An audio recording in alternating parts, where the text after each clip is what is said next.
नमस्कार, आप देख रहे हैं आर्यव्रत टाइम्स। महाराष्ट्र की राजनीति में उठापटक का सिलसिला थमने का नाम ही नहीं ले रहा है। हाल ही में हुए विधानसभा चुनाव में महायुति गठबंधन की धमाकेदार जीत ने विपक्षी दलों को किनारे कर दिया। मुख्यमंत्री देवेंद्र फडणवीस और उप मुख्यमंत्रियों अजीत पवार व एकनाथ शिंदे ने शपथ ले ली है, लेकिन अब सबकी नजरें बीएमसी के आगामी चुनावों पर टिक गई हैं, जहां सियासी चालों का खेल और पकड़ता नजर आ रहा है। शरद पवार के करीबी नेता बदल सकते हैं पाला।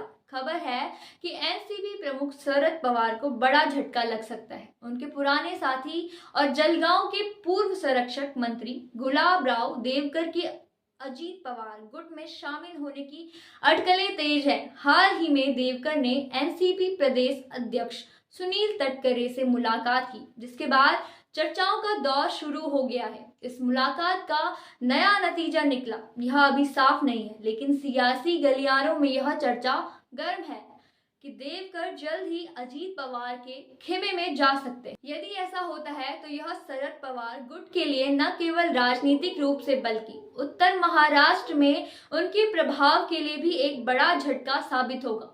स्थानीय स्वशासन चुनाव से ठीक पहले यह बदलाव अजीत पवार की ताकत को और बढ़ा सकता है।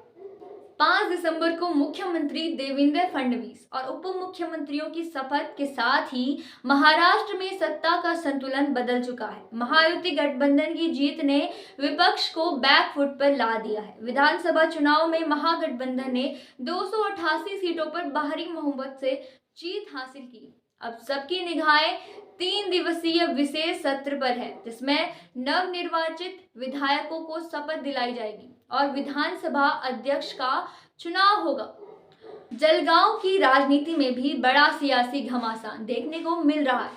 विधानसभा चुनाव में गुलाबराव देवकर और गुलाबराव पाटिल के बीच कांटे की टक्कर थी, लेकिन गुलाबराव पाटिल ने लगातार दूसरी बार बड़े अंतर से जीत दर्ज की। वहीं देवकर का अपने गुट से अलग होने की अटकलों ने विपक्षी खेमे को और कमजोर कर दिया है। बीएमसी चुनाव पर नजर। इस पूरे घटनाक्रम का असर आगामी बीएमसी चुनाव पर पड़ना तय है।